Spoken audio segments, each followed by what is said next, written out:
Vipi kuhusu mimi? Unatakiwa utembee na mama yako.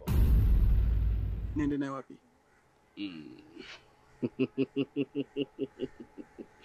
Kambevo.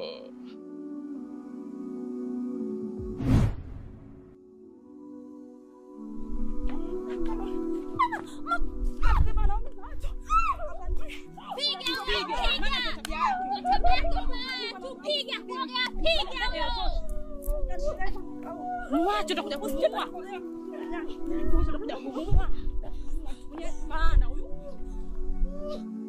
Mwanamke malaya sana wewe. Hapa kijijini unashindwa kuolewa, kazi kuiba wanaume za watu. Mimi mwanaume wangu haibiwi. Mshamba wewe. Utaona kijiji kichungu.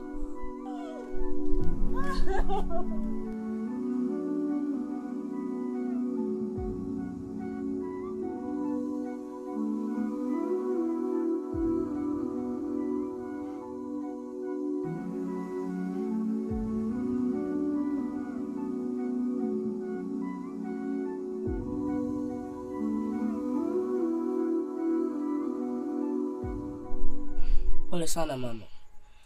Hivi kwa nini mama Aida amekufanyia kitendo kile? Achana nayo. Achukue chakula ndani ule nimekuwekea. Lakini mama, watu wasema kwamba wewe mchumba wako ni baba Alidi. Na ndio maana hata mama baba yako amekufa. Lakini hicho si kigezo cha kufanya wewe usisome. Nitafanya kila namna, nitafanya kila mbinu ili mradi mwanangu usome. Na sio baba Alidi tu. Awe baba Juma, awe baba Fatuma, awe baba nani? Sijui umenielewa?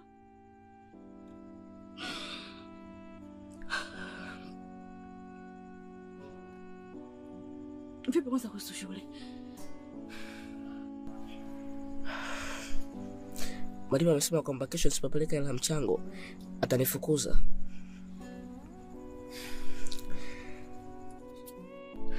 Hii hela hakikisha unampa mwalimu.